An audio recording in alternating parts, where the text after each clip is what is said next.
Hazrat Abdullah bin Masud radiyallahu anhu states that Allah's Apostle sallallahu alaihi wasallam, the truthful and the trustworthy, said, "Each of you is kept in his mother's womb for 40 days in the form of sperm, then in the form of a clot of blood for the same period, thereafter in the form of a lump of flesh for the similar period of time.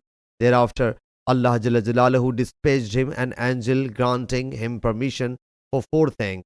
So he writes his provisions, the time of his death, his deeds, and whether he is wretched or a blessed one. Then spirit is inspired in him.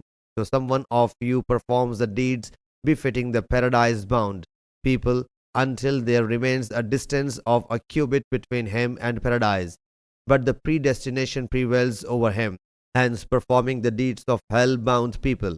He enters it, and someone of you performs the deeds of the hell bound people until there remains a distance of a cubit between him and hell.